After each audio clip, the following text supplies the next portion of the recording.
These dragons are dangerous. Yeah, starting with Eovacious means you give fewer nymphs, fewer everything. If you happen to hit Annabelle or Cassiopeia or Derek, you'll have some army, but that's taking a chance. 3 heroes. 3 heroes out of 15. So 20% chance. Skip the crystal pile. So 20% of the time you get a decent army plus Eovacious. Better to have the decent army 90% of the time, because you just want to avoid the 2 out of 15. Really, if you're playing Cass, you want to avoid Derek. And if you're playing Derek, you want to avoid Cass. So really, it's one hero you don't want, and everybody else is fine, because everybody else brings the crewmates or nymphs when you're debating on who you start or what have you. Eovacious is really powerful. No question about it. His spells are... Small chance of success. He starts with Clone, the ability to cast it, though he only has a power 1.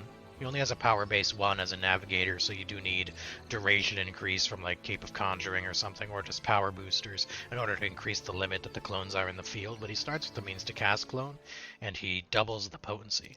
The first time he casts Clone in a combat, it doubles. So you cast Clone on 80 Oceanids, and all of a sudden you have 240 Oceanids in the fight. It's pretty crazy.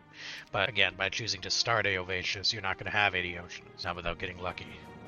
So, and then unlike comparing him to like Luna or whatever, a more apt comparison would be someone like Solmir. Luna can cast Firewall multiple times without having to base, and Firewall scales on just the hero. Firewall doesn't need anything other than the hero to be powerful.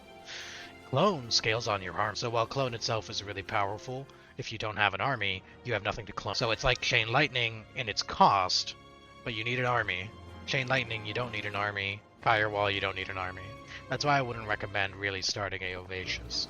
If you're doing it for funsies, whatever, fine. You can always win a game, because there's too many variables at play. But if you're trying to give yourself the best chance to win, you should be giving yourself the most powerful starting army you can in order to give yourself the most opportunity on app. That's all.